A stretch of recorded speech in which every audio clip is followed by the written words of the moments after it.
Going into the third game of the year, tore ACL against Ball State. You see high on-ball pressure from Florida. They want to try to turn McDermott over. They do that, and then out in transition. Nice and one from Laila Reynolds. My name is Laila Reynolds.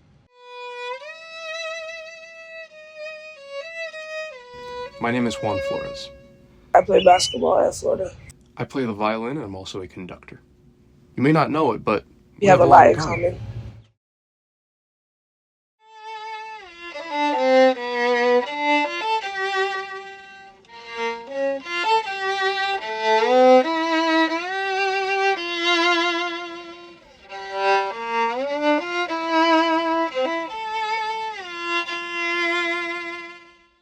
I started playing the violin when I was around 4 years old.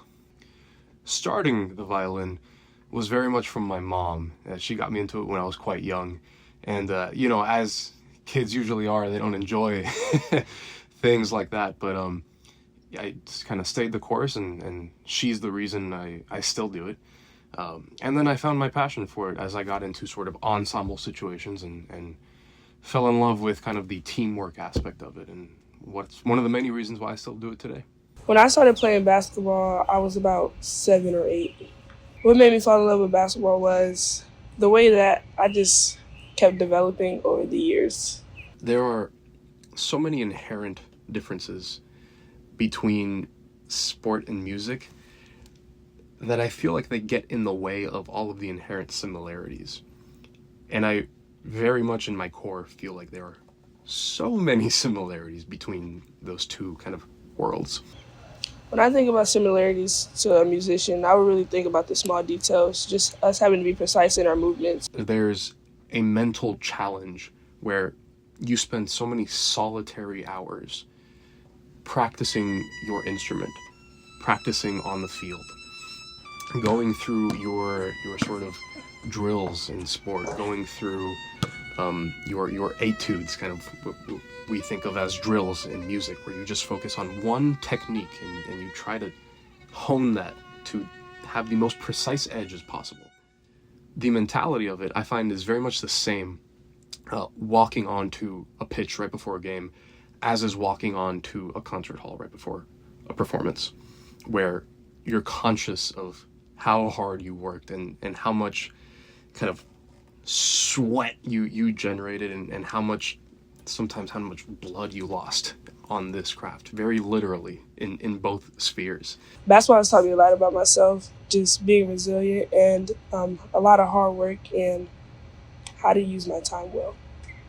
Playing an instrument teaches you so very much about yourself in so many different ways. It is kind of exposing. And so, to this day, I find my faults on here.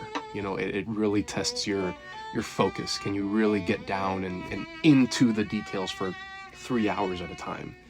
Most people cannot. And it's a bunch of little things like that just unlock doors. And this is very much the key to all of those doors.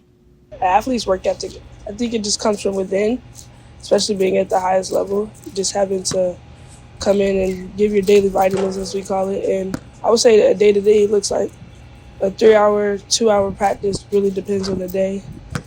And workouts, however you really want to schedule, like workouts, treatment, recovery, all of that you have to add into your day-to-day while eating and going to class.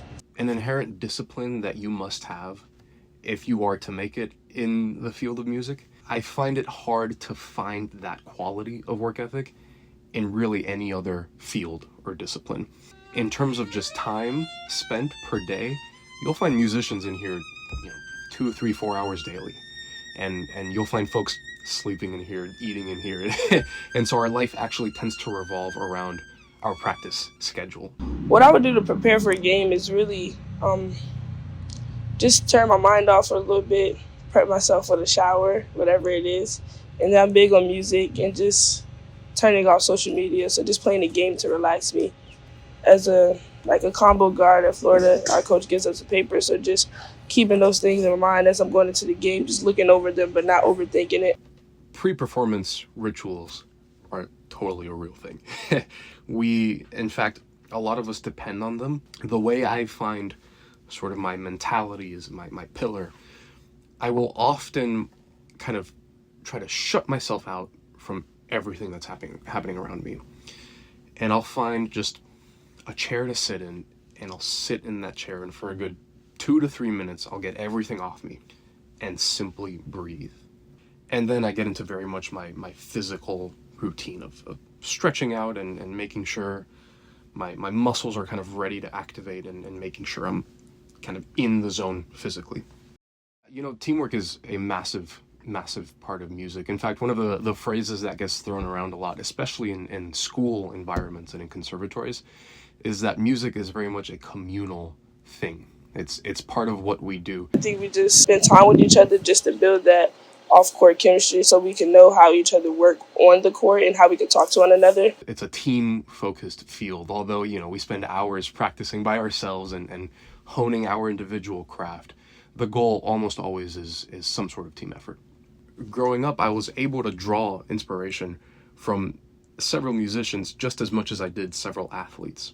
I was a midfielder in soccer when I played growing up, and I always admired the mental aspect of it, where you very much have to read the game in order to be an effective midfielder. And I admired the mental discipline that went into that. And I very much tried to apply that. I still try to apply that to my instrument. There's a mental discipline that you need when you're playing in a performance, when you're in a rehearsal. You need to be completely aware of your part and the technical aspects that you need in order to execute that as it should be. And you need to be essentially equally aware of what everyone else is doing at that same time. These are all puzzle pieces, just as a midfielder is an important part of a team, but is still just one person of an 11-person team. The violinist is a very important part of the orchestra. There's also 80 other musicians on stage, and you need to understand where you fit into that puzzle, such that the final product is not you playing over everyone else. It's you supporting the ensemble, and the ensemble generating the final product. So that was a parallel that I found to be incredibly useful, is just knowing what is going on around you at all times, and knowing what facet you play in that, and how you can most effectively be a part of the ensemble around you.